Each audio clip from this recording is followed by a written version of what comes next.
Kendo, baby. Hey, how's it going, man? I'm all right, man. I'm okay. I'm doing all right. Good, man. Hey, so here we are again for another Shiai commentary, man. And this is all Yeah. part of our wave towards a couple of webinars that we're planning on doing on Shiai preparation, Shiai performance, Shiai overview, that sort of stuff. So keep an eye out for the link in the description below. We're still sort of putting it together, but it'll come. Yep. It'll come. It'll be worth it. Hey. Yeah, mate. Kendo, what are we looking at today, man?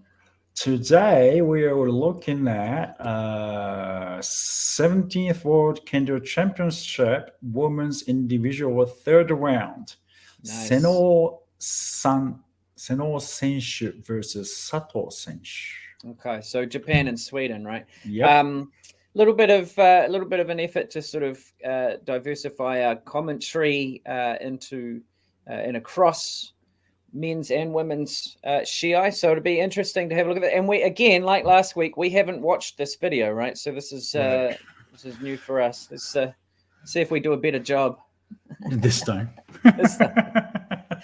Go on, man. Smash that play button. Yep. All right. We got to watch the ads first.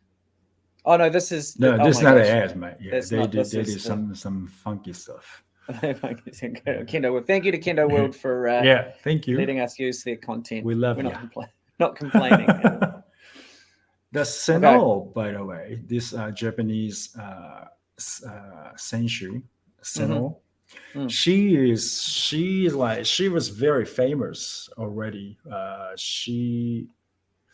When she was probably high school, I think she's still high school here. Don't remember. She's now a university student, but she was so oh my gosh, she was so famous because she was so strong. Oh yeah? Yeah. She doesn't look like Kendo, like a high schooler. Whoa, look at Jeez. That footwork that she just showed there, like pivoting out of the way. Yeah. That's agile, man. That is really impressive stuff. And the thing is that the way that she used that timing and waited for for her opponent to get right up close and then switched out of the way. That's cool. Really cool. That's very important, especially in Shiai. You have to know where you are. Yeah, exactly. Yeah, and totally. You gotta know exactly. And I don't think that this is necessarily just a male-female thing, but what you do see a lot in Kendo Shiai outside of Japan is up against the line. You see a lot of pushing and trying to get the hansoku by pushing people out. So to be able to pivot out of the way just like that is a much smarter way to try and get the edge. Right. And it takes skill, man. I think Sato Senshu, the Sweden Senshu, was trying to push Seno Senshu out. I think. Yeah. And then probably that was a trap from Seno Senshu. Yeah, it's good. She wow. She's deceivingly fast, eh? She doesn't sort of shuffle around and then sort of do these little fakes or feints or anything like that. She's just got real speed in her arms.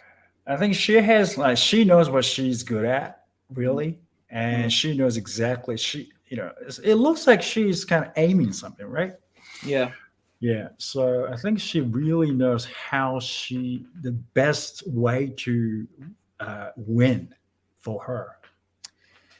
Like I get the sense that both of them actually to a certain extent, but if we're focusing on the Senshu and White, the Japanese player, there's a real efficiency. There's not much wasted movement from either of these Senshu. But when it comes time to execute the point, it's really sharp and efficient. I like that. Yeah. Are you okay? Yeah. Nice. Yeah. It's nice. We need that. Yeah, need more of it. I agree. Yeah. I'm terrible for it, to be honest. If you fall over in my Shiai, man, that's your problem. Who taught you? He shall remain nameless. I won't mention his name. But yeah, like the thing is that they're really sort of thoughtful movements. You know, there's not a lot of pushing and wasted energy here. It's sort of really sharp execution, which I like. I think the Swedish censor, she doesn't really want to break because she's probably afraid of Hikiwaza too. What?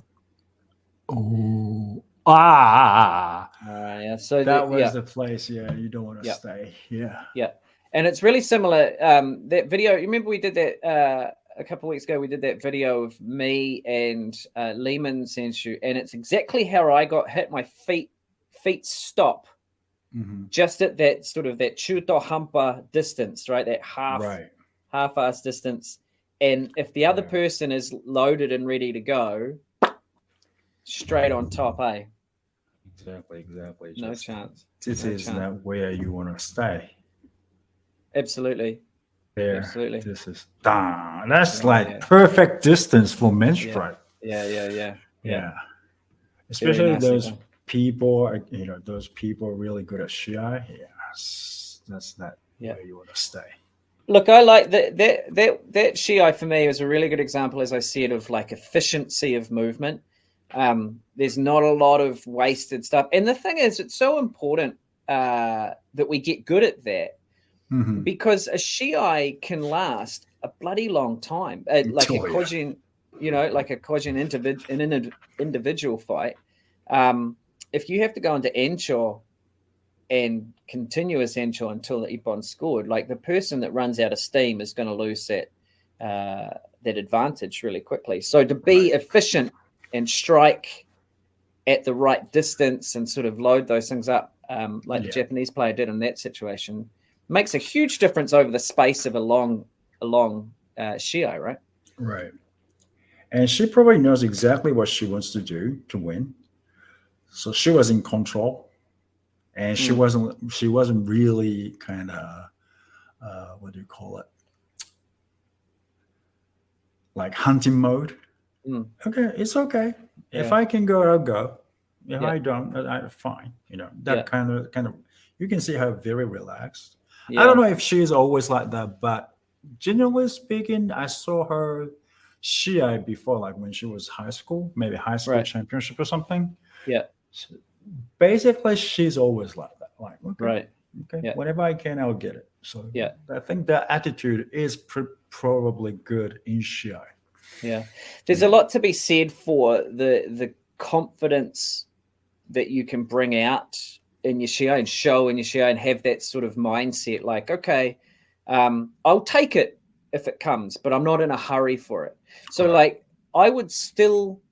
Like, depending on what's going on the scoreboard, it's probably fair to say that she was still in a hunting, like she was looking for Ippon. She wanted that first one, definitely. The second one, turn it back a little bit, not in a big hurry, but still maintains this sort of confidence where she sits a little bit higher and a little bit more poised and a little bit more, as you say, in control, able to see what's going on, whereabouts in the Shiai she is.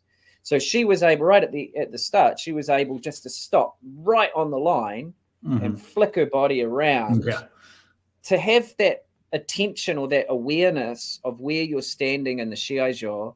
As we talked about a few episodes ago with Hayakawa-san in the sports psychology, having that attention in the right place allows you to make decisions, strategic decisions, well, because you know where you are, what to look for, and you're not sort of focused on the person in front of you, but every single detail at the right time. How much time do I have left on the clock? Whereabouts am I in the Shiai? Where are the fukushin in relation to the shushin? Because if you're aiming for a debana kote and you're on the, only the shushin, the head judge can see it, it makes a hell of a lot more sense to strike the banakote with the two judges on this side. You know what I mean? So having the ability to have that awareness about you that comes from the confidence, from the preparation that you've done, etc., it really makes a big difference when you see things like that Shiai, where she can just flick out of the way. And full credit to the other person, the Swedish athlete. Like, that was a good fight. but you can see a difference in the sort of the strategic play. The Japanese century seemed a little bit more relaxed and confident, like you said, right? Right. Yeah. Interesting, man. That was a good one. That went way better than the last one where the guy injured himself and had to get carried off on the stretcher, and we didn't even. That was just painful just to watch. Hey, man, it's all content. Hey, thank you very much. We'll catch you next week. And to all of you viewers out there, thank you for coming. Thank you to Kendo World for supplying the video for our commentary. We'll catch you next week. Yeah. See you, man.